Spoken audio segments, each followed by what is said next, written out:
بسم الله الرحمن الرحيم. كافها يا عين صاد ذكر رحمة ربك عبده زكريا إذ نادى ربه نداء خفيا قال رب إني وهن العظم مني واشتعل الرأس شيبا. السلام علیکم ورحمۃ اللہ وبرکاتہ. اعوذ باللہ من الشیطان الرجیم. بسم اللہ الرحمن الرحیم.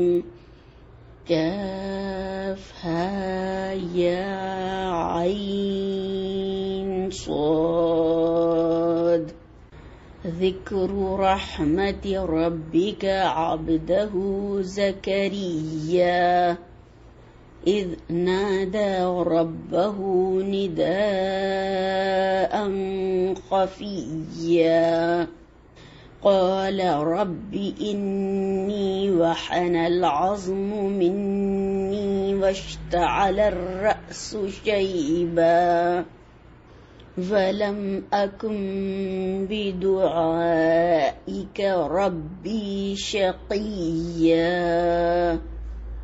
کاف ہا یا عین صاد ذکر ہے اس رحمت کا جو تمہارے رب نے اپنے بندے زکریا پر کی تھی جبکہ اس نے اپنے رب کو چپکے پکارا. اس نے عرض کیا اے پروردگار میری ہڈیاں تک گھل گئی ہیں اور سر بڑھاپے سے بھڑک اٹھا ہے. اے پروردگار میں کبھی تجھ سے مانگ کر نامراد نہیں رہا.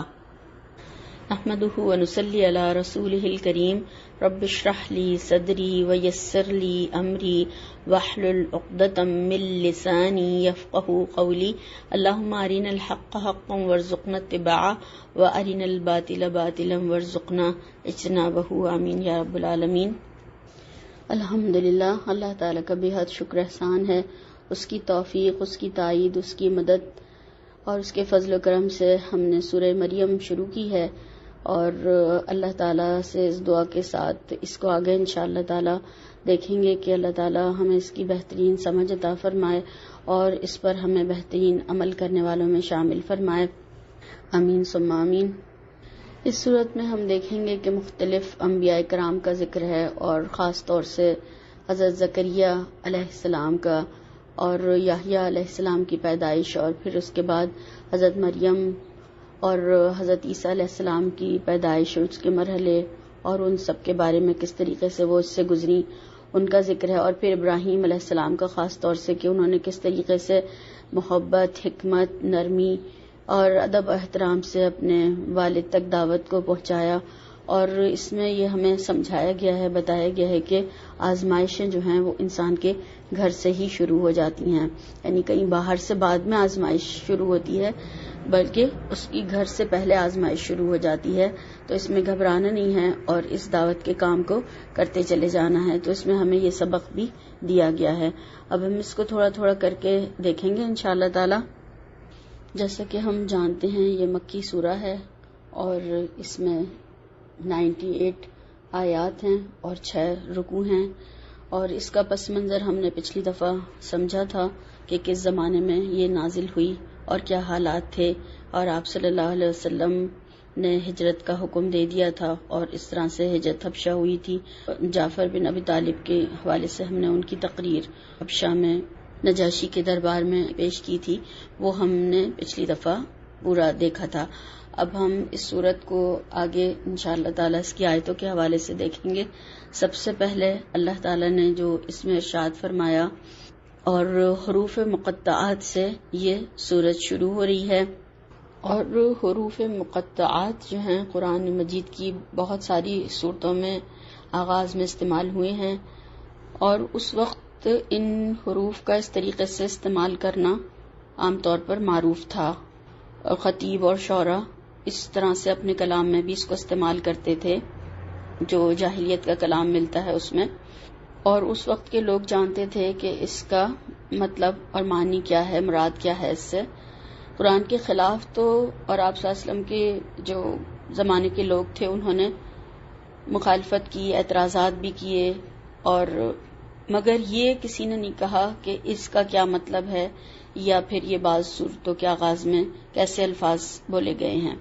تو یہی وجہ ہے کہ صحابہ کرام میں سے بھی کوئی روایت ہمیں نہیں ملتی ہے کہ کسی نے اس کا مطلب اللہ کے نبی صلی اللہ علیہ وسلم سے اس کے معنی پوچھے ہوں.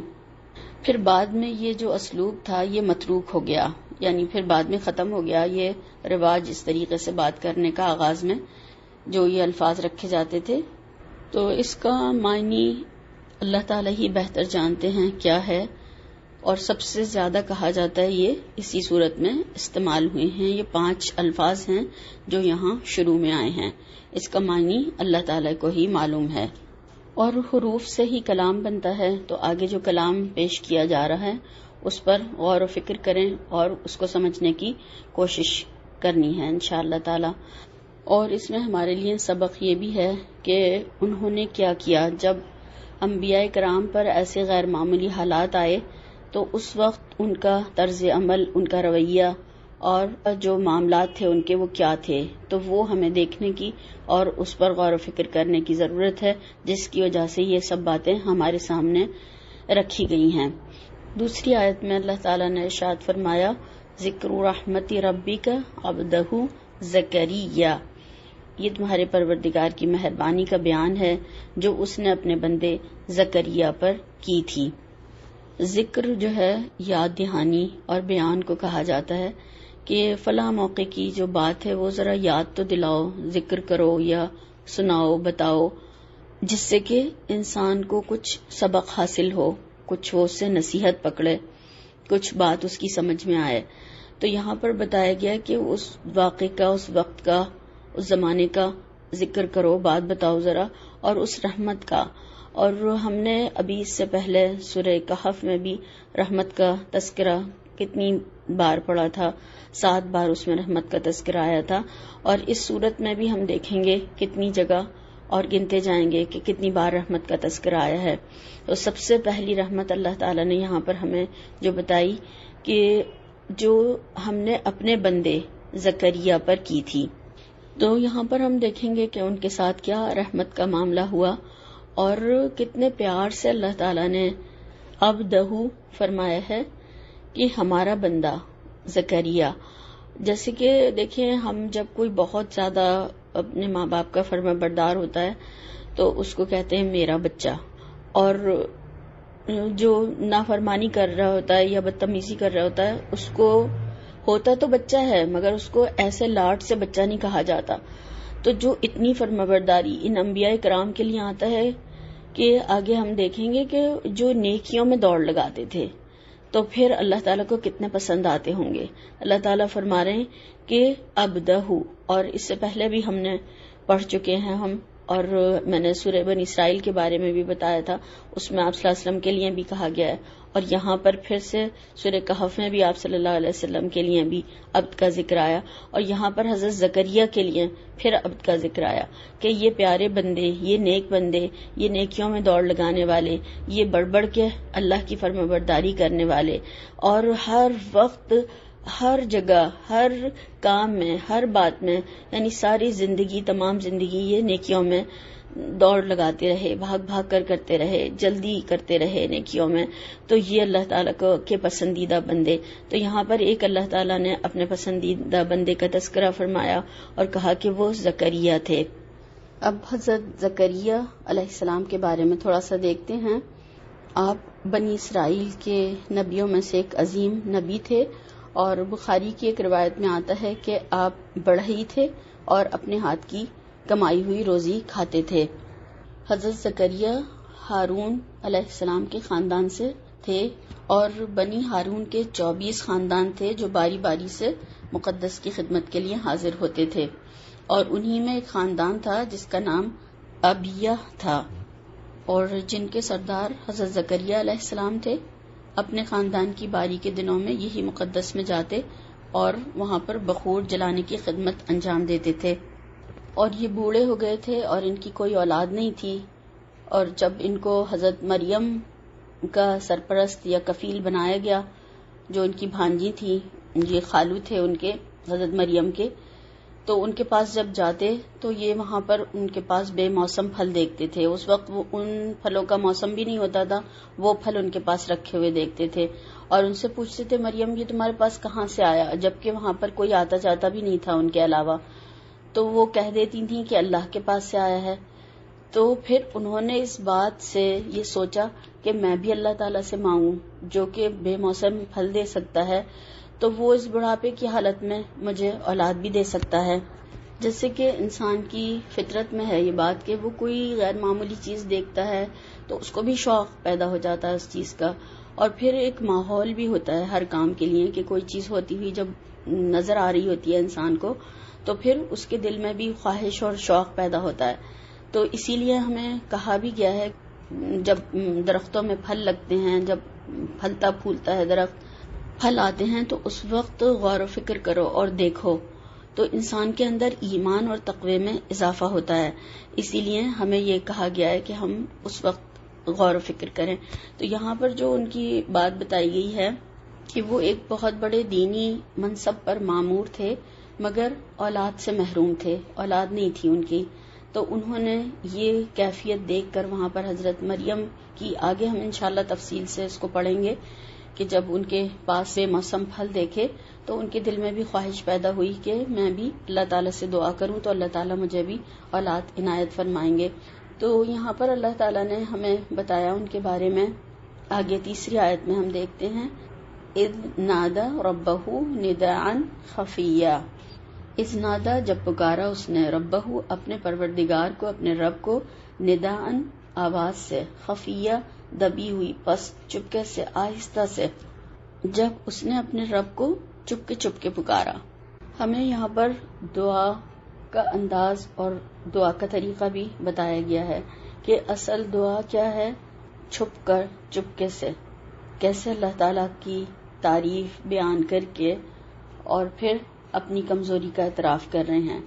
اور پھر چپکے سے بھی کیوں کر رہے تھے کہ دعا بھی ایسی تھی کہ سب کے سامنے نہیں مانگ سکتے تھے اور چپکے مانگ رہے ہیں, اس میں زاری اختیار کی انہوں نے. اور کیونکہ چپ چاپ کرنے میں انسان زیادہ آہذاری بھی کرتا ہے, روتا بھی ہے, اللہ کے آگے اظہار بھی کرتا ہے اور راز و نیاز بھی کرتا ہے اللہ تعالیٰ سے, جیسے کہ سجدے میں بھی دعا کی جاتی ہے یا پھر تہجد کے وقت جب تنہائی میں کوئی بھی نہیں ہوتا, جب اللہ کے آگے اپنی بات رکھی جاتی ہے. تو انہوں نے جو دعا کی, اور پھر دعا بھی ایسی تھی کہ وہ سب کے سامنے نہیں کر سکتے تھے. کیوں کہ دیکھیں ہمارے یہاں کتنی زیادہ لوگ طرح طرح کی باتیں بناتے ہیں کہ لوگ اب بڑھاپے میں جو ہے اولاد مانگ رہے ہیں, یعنی لوگ شرمندہ کرنا شروع کر دیتے. تو اللہ تعالیٰ تو شرمندہ نہیں کرتا, اللہ تعالیٰ تو جو مانگو وہ دے دیتا ہے. اور انہوں نے بہترین انداز میں دعا کی اور یقین کے ساتھ کی. بہت پیاری دعا ہے, یہ یقین ہو کہ اللہ تعالیٰ ضرور سنے گا, ضرور دے گا. اصرار کر کے دعا کرنی چاہیے کہ وہ مجھے ضرور دے گا. وہ مانگنے والوں کو محروم نہیں کرتا. انتہائی مایوس کن حالات میں بھی, جیسے کہ رات کا اندھیرا ہو جاتا ہے تو صبح نکال دیتا ہے, تو وہ اس طریقے سے ہماری غم, پریشانیاں, دکھ, تکلیف کو بھی راحت اور سکون اور خوشی میں بدل سکتا ہے. تو جب بھی مانگا جائے بہت ہی زیادہ اصرار سے بھی, اور یہ بھی کہ اللہ تعالیٰ سب چیز پر قادر ہے, یہ یقین رکھتے ہوئے جب دعا کریں گے تو انشاءاللہ تعالیٰ اللہ تعالیٰ ضرور ہماری دعاؤں کو سنے گا.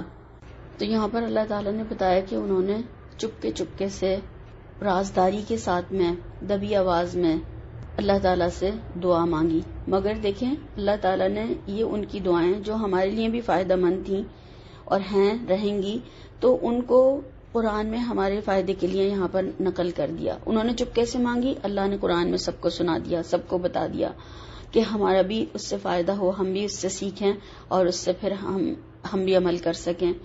آگے اللہ تعالیٰ نے آیت 4 میں جو ہمیں بتایا, قال ربی انی وحن العظم منی واشتعل الراس شیبا ولم اکم بدعائک ربی شقیا. اور کہا کہ اے میرے پروردگار, میری ہڈیاں بڑھاپے کے سبب کمزور ہو گئی ہیں اور سر ہے بڑھاپے کی وجہ سے شعلہ مارنے لگا ہے, اور میرے پروردگار میں تجھ سے مانگ کر کبھی محروم نہیں رہا. قالا کہا ربی اے میرے پروردگار انی بے شک وہن العظم کمزور ہو گئی ہیں ہڈیاں منی میری واشتعل الراس اور شعلہ مارنے لگا ہے سر شیبا بڑھاپے سے سفید ہو کر ولم اکن اور نہیں رہا میں بدعائک تجھے پکار کر ربی اے میرے پروردگار شقیہ کبھی محروم. اب یہاں پر یہ ان کی ایمان اور یقین کی کیفیت ہمیں بتائی گئی ہے کہ یقینی طور پر کہہ رہے ہیں کہ میں بوڑھا ہو چکا ہوں، یعنی ظاہری اسباب نہیں ہیں، اور پھر بھی مانگ رہا ہوں. اور یہ مانگنا جو ہے یہ ایمانی حالت تھی کہ میں تیرے کرم سے کبھی بھی محروم نہیں رہا ہوں، اتنا فضل اور اتنا کرم اور اتنی رحمت ہے تیری میرے اوپر. اللہ تعالیٰ کو کیا ان کی حالت معلوم نہیں تھی؟ اللہ تعالیٰ کو سب معلوم تھا، مگر اللہ تعالیٰ جو ہے ان کی زبانی، ان کی جب دعا انہوں نے کی تو وہ سنی اور اللہ تعالیٰ نے قبول فرمائی. تو الفاظ کا بھی کہتے ہیں کہ اثر ہوتا ہے، بات ایک ہی ہوتی ہے مگر مختلف لوگ مختلف انداز سے جب اس بات کو بیان کرتے ہیں تو مختلف اثرات ہوتے ہیں. اب دیکھیں ہم قرآن سنتے ہیں نا، جب آپ سب نے تجربہ کیا ہوگا اس کا کہ مختلف قرات کا انسان کے اوپر، یعنی تلاوت جو کی جاتی ہے، قرات کی جاتی ہے، تو اس کا مختلف اثر ہوتا ہے. کسی کو سن کر آپ رونے لگ جاتے ہیں اور کہتے ہیں اور سناتے چلے جاؤ، اور کسی کو کہتے ہیں بس کر دو، بند کر دو، یعنی آپ سننا بھی نہیں چاہتے اس طریقے سے. تو ایسے قرآن کو ہمیشہ کہا ہے کہ خوبصورت آوازوں سے مزین کیا جائے، ایسی آوازوں سے نہ پڑھا جائے کہ لوگ سننا پسند نہ کریں. اور پھر یعنی ان کے اوپر پھر ایفیکٹ کیا ہوگا، دل پر اثر کیا ہوگا. تو جو اچھی آوازیں ہوتی ہیں وہ انسان کے دل کو یعنی ہلا دیتی ہیں، جھنجھوڑ دیتی ہیں، دلوں کے تاروں کو ہلا دیتی ہیں اور انسان متوجہ ہو جاتا ہے. اور کبھی ہم دیکھتے ہیں کہ اتنی ایسی آواز ہوتی ہے کہ خود بخود آنسو نکلنے لگ جاتے ہیں، حالانکہ وہ سمجھ میں بھی نہیں آ رہا ہوتا ہے. جیسے کہ ہم نے ابھی بس منظر میں کہ سورہ مریم کے پڑھا تھا کہ یہ سورہ مریم جب سنائی گئی اتنا روئے کہ وہ ان کی داڑھی تک تر ہو گئی، آنسو ٹپکنے اتنے زیادہ لگے ان کے. تو یہ ہے اس کا اعجاز قرآن کریم کا کہ اس کی تلاوت سے انسان کے دل پر بہت زیادہ اثر ہوتا ہے، بہت افیکٹ ہوتا ہے. تو اپنی ٹوٹل عاجزی کا اظہار کر رہے ہیں کہ میری تو ہڈیاں بھی گھل گئی ہیں، اس قابل ہی نہیں ہوں. اور دوسری طرف اللہ کی رحمت سے نا امید نہیں ہے کہ اللہ تعالیٰ چاہے گا تو مجھے اس وقت بھی اولاد عطا فرما دے گا. اور میرا رب تو اتنا عطا کرنے والا ہے، اتنا دینے والا ہے کہ کبھی بھی میں اس سے مانگ کر محروم نہیں رہا. کتنا زبردست یقین ہے ان کا، اور یہ ایمانی کتنی یعنی ایک اسٹرانگ ان کی کیفیت تھی کہ وہ کس طریقے سے اللہ تعالیٰ سے دعا کر رہے تھے. تو یہ ہمیں بتایا گیا کہ ہمیں بھی اسی طرح سے اللہ تعالیٰ سے دعا کرنی چاہیے. اور یہاں پر وہن العزم جو کہا گیا کہ وہن کہتے ہیں کمزوری کو، اور عزم ہڈی کو کہا جاتا ہے. تو ارادے اور عمل اور جسمانی اور روحانی یعنی ہر طریقے سے کمزوری کا میرا یہ حال ہے کہ میں بالکل اس قابل ہی نہیں ہوں، اور سر بھڑکا ہوا ہے کہ بڑھاپے سے سفید ہو چکا ہے. اور چپکے بھی اس لیے کر رہے تھے کہ لوگ ہنسیں گے کہ لو ایک انوکھی بات سنو، بڑھاپے میں بیٹا مانگ رہے ہیں. اور پھر یعنی لوگوں کو کچھ نہ کچھ باتیں کرنے کے لیے چاہیے ہوتی ہیں کہ لو ابھی مل بھی گیا تو پالے گا کون، اس بڑھاپے میں بچہ پالیں گے. یہ تو کوئی عقل کی بات نہیں، بڑے میاں تو سٹیا گئے ہیں. ایک طریقے سے لوگوں کی جو باتیں ہوتی ہیں تو وہ چپکے سے اور اللہ تعالیٰ سے بیان کر رہے ہیں اور راز و نیاز کر رہے ہیں. تہجد کے وقت کہا جاتا ہے کہ وہ اٹھے اور انہوں نے اللہ تعالیٰ سے رو کر چپکے دعا مانگی، اور پھر درخواست کی کہ اللہ تعالیٰ میری جو ہڈیاں بوسیدہ ہو گئی ہیں، قوا میرے کمزور ہو گئے ہیں، سر سفید ہو گیا ہے، اور پھر میں بوڑھا اور کمزور ہوں. بڑھاپے کی یعنی اندرونی اور بیرونی تمام نشانیاں میرے اوپر ظاہر ہیں، مگر اللہ تعالیٰ میں آپ سے مانگ کر کبھی بھی محروم نہیں رہا. یہ ان کی ایمان کی اور یقین کی کیفیت تھی. تو ہم دیکھتے ہیں کہ دعائیں کتنی اہم ہوتی ہیں اور دعاؤں کے اثرات بھی بہت زیادہ ہوتے ہیں. جیسے کہ ابراہیم علیہ السلام کی ہم دیکھتے ہیں کتنی دعائیں کر گئے اور وہ کتنے سالوں کے بعد میں دعائیں پوری ہوئیں. تو ہم دعا کے حوالے سے تھوڑا سا دیکھتے ہیں انشاءاللہ تعالی. دعا کے لیے اللہ کے نبی صلی اللہ علیہ وسلم نے فرمایا کہ دعا ہی عبادت ہے. یہ سنن نبی داؤد کی روایت ہے. اور دعا کو عبادت کا مغز بھی کہا گیا ہے، یعنی مخ العبادہ. اور مومن کا ہتھیار بھی کہا گیا ہے دعا کو، اور دین کا ستون بھی کہا گیا ہے، اور زمین و آسمان کا نور بھی کہا گیا ہے. اور یہ بات بھی ہمیں حدیث کے حوالے سے ہی معلوم ہوتی ہے کہ جس پر دعا کے دروازے کھل گئے اس پر رحمت کے دروازے کھل گئے، اور گویا اس نے اللہ تعالیٰ کی رحمت کو پکار لیا. اور اللہ تعالیٰ سے مانگی ہوئی چیزوں میں عافیت سے بہتر کوئی چیز نہیں. اور دعائیں جو ہیں وہ ہر حال میں انسان کے لیے فائدہ مند ہوتی ہیں، اور پھر کچھ دعائیں تو فوراً دنیا میں اس کی قبول کر لی جاتی ہیں اور وہی اس کو دے دیا جاتا ہے جو کہ اس نے سوال کیا ہوتا ہے اللہ تعالیٰ سے. اور کچھ دعائیں جو ہیں وہ جو مصیبتیں اس کے اوپر آنے والی ہوتی ہیں تو وہ جو دعائیں کر رہا ہوتا ہے تو اس کے ذریعے ان مصیبتوں کو ٹال دیا جاتا ہے، وہ اس کے اوپر سے ہٹا دی جاتی ہیں. اور تیسرا جو دعا کا ہے کہ کچھ آخرت کے لیے ذخیرہ کر لی جاتی ہیں. 3 طریقے سے یعنی دعائیں جو قبول ہوتی ہیں، تو جو دنیا میں قبول نہیں ہوتی ہیں، انسان جب آخرت میں وہاں پر ان دعاؤں کا اجر دیکھے گا جو دنیا میں اللہ تعالیٰ سے کر رہا تھا مگر وہ قبول نہیں ہو رہی تھیں، تو پھر وہ وہاں پر جب ان کا اجر و ثواب دیکھے گا تو کہے گا کہ کاش دنیا میں میری کوئی دعا قبول نہ ہوئی ہوتی، یعنی سب یہیں پر ساری قبول ہوتی اور یہاں پر مجھے اتنا زیادہ اجر مل جاتا. تو پورے یقین اور ایمان کی کیفیت کے ساتھ میں، اعتماد کے ساتھ میں دعا کرنی چاہیے. ایسا نہیں کہنا چاہیے کہ اللہ تعالیٰ چاہے تو قبول کر لے، نہیں، اللہ تعالیٰ آپ اس کے خیر کو بھی جانتے ہیں، شر کو بھی. اگر اس میں کوئی شر ہے تو اسے دور فرما دیجئے اور میرے حق میں اس کو قبول فرما لیجئے. تو ہمارے لیے دعائیں کرنا ہر طریقے سے اپنے لیے، اپنے بچوں کے لیے، آئندہ نسلوں کے لیے، تمام کے لیے خیر کی دعائیں مانگتے رہیں، اور وہ کب کیسے کس کے حق میں قبول ہوں گی اللہ تعالیٰ ہی اس کے بارے میں بہتر جانتے ہیں. اور سورہ بقرہ میں بھی ہم اس کے حوالے سے پڑھتے ہیں کہ اللہ تعالیٰ نے جو اس میں فرمایا وَإِذَا سَأَلَكَ عِبَادِي عَنِّي فَإِنِّي قَرِيبٌ أُجِيبُ دَعْوَةَ الدَّاعِ إِذَا دَعَانِ، کہ میرے بندے میرے بارے میں آپ سے پوچھیں تو کہہ دیں کہ میں قریب ہی ہوں، ہر پکارنے والے کی پکار کا جواب دیتا ہوں جب وہ مجھے پکارے. یعنی جب بھی انسان دعا کرتا ہے اللہ تعالیٰ وہ سنتے ہیں. اور مگر کچھ آداب بتائے گئے ہیں اور کچھ دعا کی قبولیت کے اوقات بتائے گئے ہیں، ان کو دیکھ لیتے ہیں تھوڑا سا. دعا مانگنے کے آداب میں ہے کہ نمبر 1 اخلاص سے نیت اور پوری توجہ کے ساتھ دعا کی جائے. دوسری چیز یہ ہے کہ اللہ تعالیٰ کی حمد و ثنا سے آغاز کیا جائے. تیسری چیز یہ ہے کہ دعا کی ابتدا اور اختتام پر درود پڑھا جائے. پھر چوتھی چیز یہ ہے کہ قبولیت کے یقین کے ساتھ دعا مانگی جائے. پانچویں چیز یہ ہے کہ اللہ تعالیٰ کے علاوہ کسی اور سے نہ مانگا جائے. اور چھٹی چیز یہ ہے کہ پہلے اپنے لیے دعا کی جائے اور پھر دوسروں کے لیے دعا کی جائے. اور ساتویں چیز یہ ہے کہ اللہ تعالیٰ سے گناہوں کی بخشش طلب کی جائے. اور آٹھویں چیز یہ ہے کہ نعمتوں پر اللہ تعالیٰ کا شکر ادا کیا جائے. یہ 8 چیزیں بتائی گئی ہیں دعا کے آداب میں سے. اب قبولیت کے اوقات جو ہیں وہ 14 بتائے گئے ہیں کہ اس میں دعائیں قبول ہوتی ہیں. اب دیکھیں کہ ہم دن رات میں کتنا یہ ان اوقات سے گزرتے رہتے ہیں. کچھ خصوصی سال میں 1 بار آتے ہیں اور کچھ روزانہ ہمیں ملتے ہیں، تو ہمیں اس میں دعا کا اہتمام کرنا چاہیے. نمبر 1 اذان اور اقامت کے درمیان، یہ 5 بار ہمیں موقع ملتا ہے دن میں.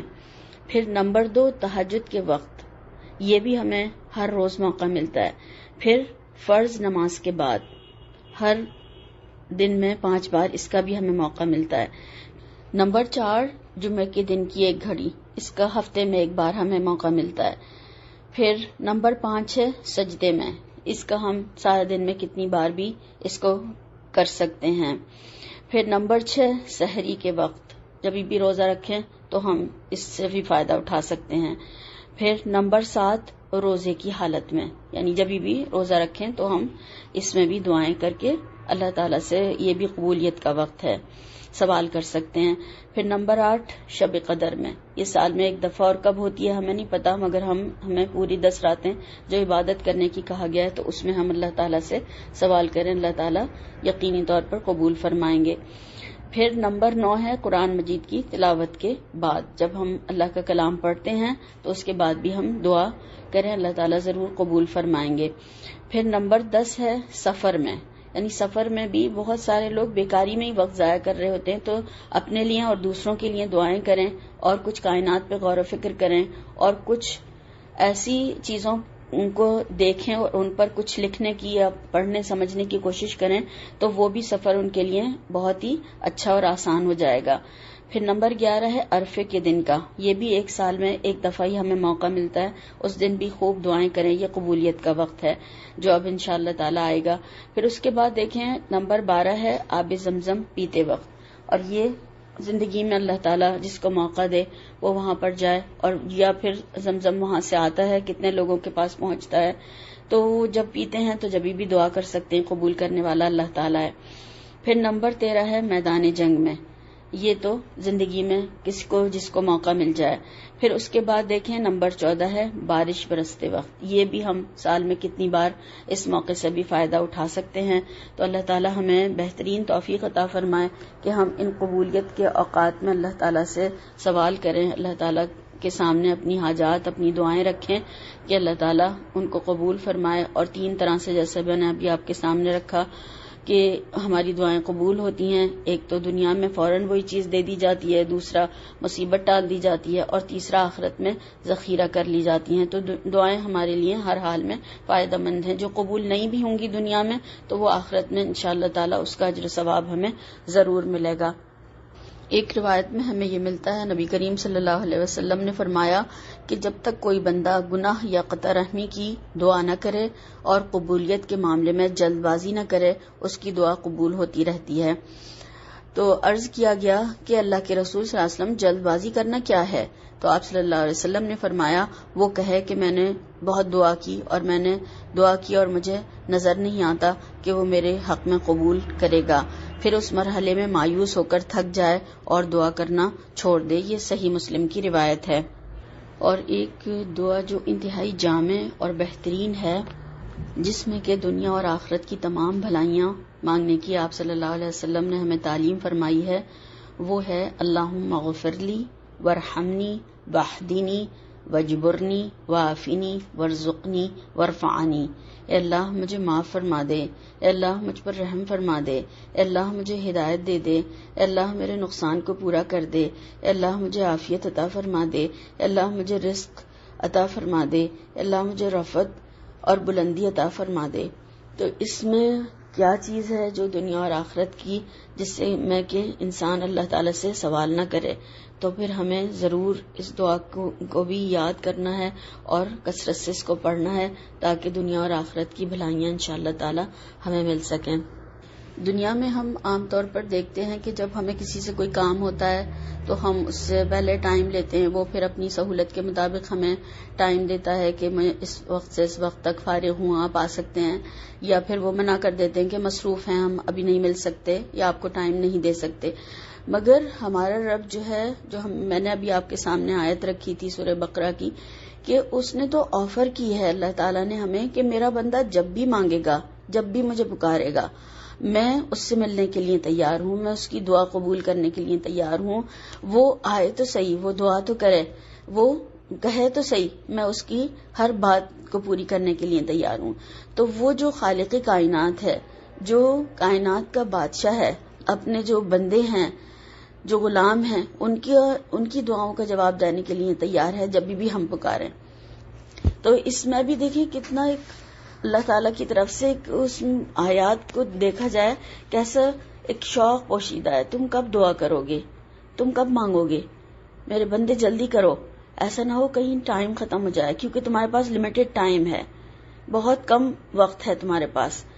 جب بھی مانگو گے، جو بھی وقت ہو، جگہ کی بھی کوئی قید نہیں ہے، جب جہاں جیسے جس حال میں بھی تم سوال کرو، بس مجھ سے مانگو، میں دوں گا۔ اور اللہ تعالیٰ کی یہ صفت بھی ہے کہ وہ مانگنے سے خوش ہوتے ہیں، عطا فرماتے ہیں اللہ تعالیٰ، اور نہ مانگنے والوں سے ناراض ہوتے ہیں۔ اور انسانوں کا اپوزٹ حال ہے کہ اگر کوئی سوال کرتا ہے تو بھاگتے ہیں لوگ اس سے، اور نہ مانگنے سے خوش رہتے ہیں۔ تو اللہ تعالیٰ نے بس شرط جو لگائی ہے وہ یہ ہے کہ ایمان لاؤ اور احکامات پر عمل کرو۔ یہ چند اشعار لکھے تھے اس کے حوالے سے۔ ابھی وقت بھی ہے، موقع بھی، مہلت بھی عمل کی باقی ہے، کب پلٹیں گے یہ سب بندے، کہتا تو ہے یہ وہ ہر شب کو، ہے کوئی جو پلٹے میری طرف، میں تھام لوں اس کو چپکے سے اور بدلے میں جزا میں جنت دوں۔ تو اللہ تعالیٰ سے ہم دعا کرتے ہیں کہ ہمیں بھی ایمان لانے والوں اور احکامات پر عمل کرنے والوں میں اور اپنی فرمانبرداری کرنے والوں میں شامل فرمائے، اور ان آیات پر جو ہم نے ابھی پڑھی ہیں اور جن کو سمجھنے کی کوشش کی ہے ان پر بہترین عمل کی توفیق عطا فرمائے، اور اس میں جو دعا کا انداز ہمیں بتایا گیا ہے اس طریقے سے بھی ہمیں دعائیں کرنے والا بنائے انشاءاللہ تعالی، اور ہمیں اپنے لیے، اپنے آباء و اجداد، اپنی اولاد، اپنے ازواج اور اپنے آئندہ نسلوں کے لیے، اپنے بہن بھائی رشتہ دار اور اپنے قرابت دار، اپنے پڑوسی، اپنے تمام ملنے جلنے والے اور تمام مسلمانوں کے لیے، والمؤمنین والمؤمنات اور والمسلمین والمسلمات کے لیے دعائیں کرنے والا بنائے، اور ہمارے وجود کو لوگوں کے لیے خیر اور بابرکت بنا دے، تاکہ ہم اس دنیا میں بھی لوگوں کو فائدہ پہنچانے والے ہوں انشاءاللہ تعالی، اور پھر اس کا اجر آخرت میں بھی سمیٹنے والے ہوں انشاءاللہ تعالی۔ آمین ثم آمین۔ سبحانک اللہم و بحمدک، اشہد ان لا الہ الا انت، استغفرک و اتوب الیک۔ السلام علیکم ورحمۃ اللہ وبرکاتہ۔